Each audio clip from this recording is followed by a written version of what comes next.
So before we start our lesson for today, first, let's start our day with a little prayer. Chelsea, can you lead our prayer for today? Please stand. And Father, the Son, and the Holy Spirit. Amen. Thank you for this beautiful day. Thank you for giving me the chance to see this day. Thank you for the life despite my sins. Forgive me for all my sins, even the ones committed unknowingly. As I start this day, I pray for your guidance and your protection. Direct my path and teach me the right thing to do. Let my words and my actions be ones that bring honor to your holy name. Thank you, Lord, for an answered prayer. Through Jesus Christ, I pray. Amen. In the name of the Father, the Son, and the Holy Spirit. Amen.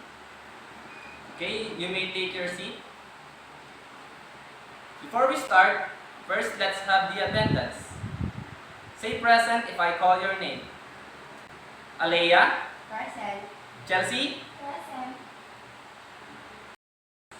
So do we have any absentees for today? None, sir. Okay, that's good. Alright, so yesterday we talked about the system of linear equation. Now, who can give me the meaning of system of linear equation? Yes, Alea? Please stand up. A system of m linear equation in n variables is a set of m equations, each of which is linear in the same n variables. Okay, very good. How about the consistent and inconsistent? Sir, a system of linear equation is called consistent if it has at least one solution and inconsistent if it has no solution. Very good, Alea. You may now sit down.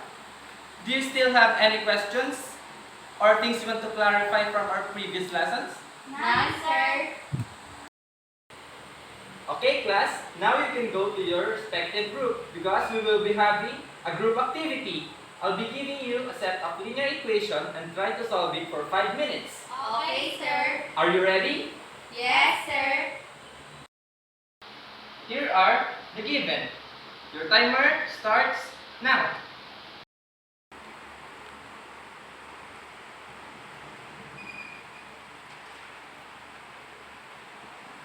Okay, time's up. The correct answer should be x is equal to 1, y is equal to negative 1, and z is equal to 2. We obtain this answer by the box substitution. Before we proceed to our lesson, first, let's have this activity. I'll be showing you pictures and tell me what do you think of this image. Yes, Chelsea? Sir, numbers. Okay, very good. How about you, Alea? Sir, codes. Very good. Alright, so our topic for today is all about Gaussian elimination. Gaussian elimination was introduced as a procedure for solving a system of linear equations. First, let's define matrix. Do you have any idea what is a matrix? Okay, so if m and n are positive integers, then an m by n matrix is a rectangular array. Next, this is an illustration of a matrix. M, which represent the rows, and N, which represent the columns. The plural of matrix is matrices. If each entry of a matrix is real number, then the matrix is called a real matrix. Unless stated otherwise, all matrices in this text are assumed to be real matrices. Next, we have an example of matrices. Each matrix has indicated size. We have first a 1 by 1 matrix. As you can see, we only have one coefficient. B, we have a size by 2 by 2, which has 2 rows and 2 columns. And a 1 by 4 matrix, which has 1 row and 4 columns. And a 3 by 2 matrix, which has 3 rows and 2 columns. Next. Now, one of the very common use of matrices is to represent a system of linear equations. The matrix derived from the coefficient and constant terms of a system of linear equation is called augmented matrix. The matrix containing only the coefficient of the system is called coefficient matrix. Okay, next. Here we have the system of equation. To transform it into an augmented matrix, all the coefficient of the system should be an augmented matrix. And to transform it into a coefficient matrix, just remove the constant, which is the 5, negative, 3, and 6. And notice that 0, we use 0 to represent the 0 of the coefficient of the system. Next. Okay, this is very important. When forming either the coefficient matrix or the augmented matrix of a system, you should begin by aligning the variables in the equations vertically. Here we have a given system, x sub 1 plus 3x sub 2 is equal to 9.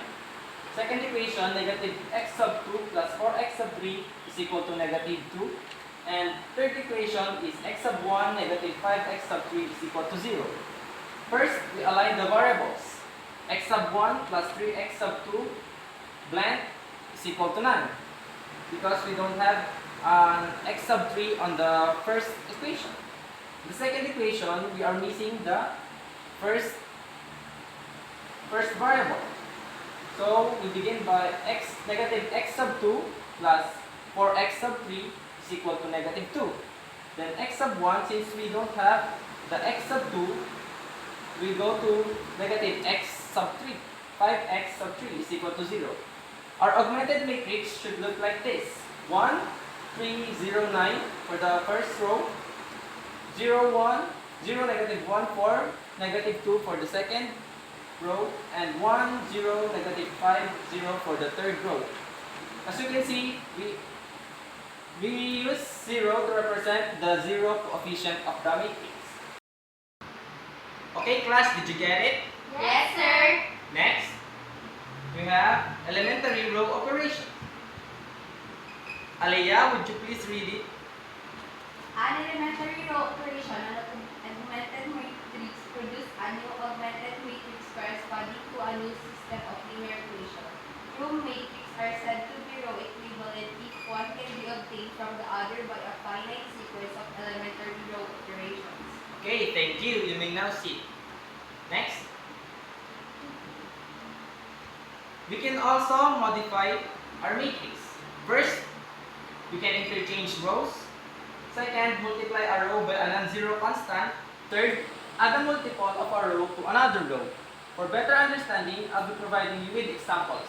First, interchange the first and second row. As you can see on our notation, R1, double-headed arrow at R2, it means interchange. As you can see on our original matrix, we only change the position of our row 1 and row 2. Then, multiply the first row by 1/2 to produce new first row. On the notation, 1/2 multiplied by R1 to produce new R1. Notice that the matrix doesn't change, only the first row. And add negative 2 multiplied by the first row to the third row to produce a new third row. As you can see, we multiply negative 2 to row 1, but it doesn't change row 1 because our main goal is to change the row 3. We have a row echelon form. First, let's define the properties of a row echelon form. First, all rows consisting entirely of zeros occur at the bottom of the matrix. 2. For each row that does not consist entirely of zeros, the first non-zero entry is 1. It's called leading one. Then third, for successive non-zero rows, the leading one in the higher row is further to the left than the leading one in the lower row. For better understanding, I will be providing you with visuals. Next.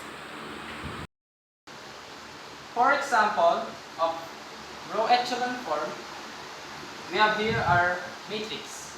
As you can see, we have here our leading one, and the preceding leading one is farther to the left of the previous leading one. And all the values under them are 0. So it all satisfies the condition for the row echelon form. Now, which of the two is in row echelon form? Yes, Chelsea? Sir, matrix A. Okay, very good. Now, which of the two is not in row echelon form? Again, Chelsea? Sir, matrix B. Okay, very good. Matrix B is not in row echelon form because the equation number 2 doesn't have a leading 1. Did you get it, class? Yes, sir. Okay. Next. Our next lesson will be Gaussian elimination with back substitution. Here we can apply all the methods we learned from the previous lessons. First, write an augmented matrix of the system of linear equations. Second, use elementary row operations to write the augmented matrix in row echelon form. And third, write the system of linear equations corresponding to the matrix in row echelon form and use box substitution to find the solution. For better understanding, I'll be providing an example. Here, we have another system of equation. Then, this is the augmented matrix for this system. First, to obtain the leading one, we interchange the first row and the second row. Then, adding negative 2 multiplied by the first row to the third row to produce the new third row. Then, adding negative 1 multiplied by the first row to the fourth row produces a new fourth row. Adding 6 multiplied by the second row to the fourth row produces a new fourth row. Then, multiplying the third row by 1/3 produces a new row 3. And multiplying the fourth row by negative 1 over 13 produces a new fourth row. As you can see on this final matrix, we obtained the row echelon form. Okay, next, now our matrix is in row echelon form. The new system should be x sub 1 plus 2 x sub 2 negative x sub 3 is equal to 2. X sub 2 plus x sub 3 negative 2x sub 4 should equal to negative 3. X sub 3 minus x sub 4 should equal to negative 2, and x sub 4 should be equal to 3. Using back substitution, we get the answer x sub 1 should be equal to negative 1, x sub 2 should be equal to 2, x sub 3 should be equal to 1, and x sub 4 should be equal to 3. Next, we have a system with no solution. First, we have to solve the system, then transform it into an augmented matrix. Then we apply the Gaussian elimination to the augmented matrix. We first put negative 1 multiplied by our row 1 plus our R2 will produce the new row 2. Then row 3 plus negative 2 multiplied by our row 1 should produce the new row 3. Notice that we multiply negative 2 to R1, but it doesn't change our row 1 because the goal is to change only the row 3. R4 plus negative 3 multiplied by R1 should equal to produce new row 4. Notice also that we multiply negative 3 to row 1, but it doesn't change the row 1 because our main goal is to change the row 4. Then R3 plus R2 should produce the new R3. Next. And since the third row consists of zeros except for the last entry, this means that the original system of linear equation is inconsistent. Because the third equation is a false statement, the system has no solution. Did you get it, class? Yes, sir. Now, next, you can try this one. We have x negative 3y plus z is equal to 4. 2x negative 8y plus 8z is equal to negative 2, and negative 6x plus 3y negative 15z is equal to 9. I'll be giving you 5 minutes to solve for this using Gaussian elimination with box substitution.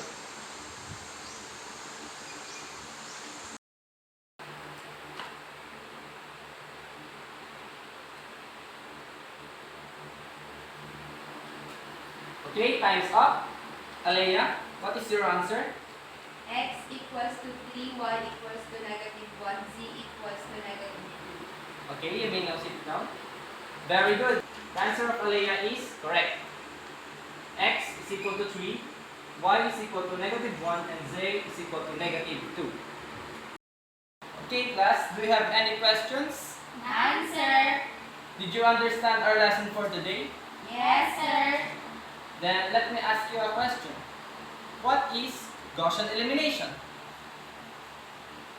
Yes, Alea? Please stand. Sir, Gaussian elimination was introduced as a procedure for solving a system of linear equations. Okay, very good. Now you may sit down. Now, who can explain me the process of Gaussian elimination with back substitution? Yes, Chelsea, please stand. Sir, first write the system of equation in augmented matrix, then use elementary row operations to write the augmented matrix in row echelon form, then write the system of linear equations corresponding to the row echelon form and use back substitution to find the solution. Okay, very good. You can now sit, Chelsea. Now, to see if you really learned something from our lesson for today, we will have a quiz. Here. So bring out your notebooks and pen and try to answer this following set of equations using Gaussian elimination with box substitution. This is the set A of our quiz, and after this, I'll be giving you another time to answer the set B.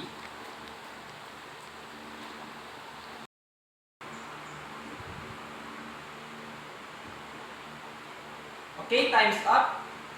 Now, let's go to set D. I'll be giving you 5 minutes to answer the following questions.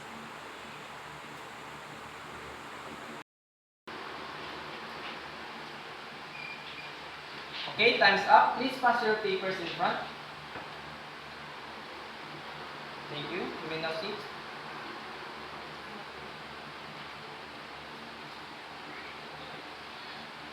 Now, to end our lesson for today, I'll be leaving you with an assignment.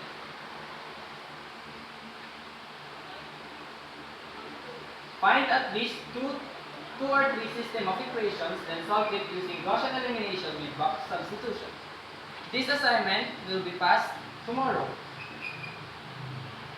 That's all for our lesson today. I hope you learned a lot, and I'll be seeing you next meeting. Have a nice day.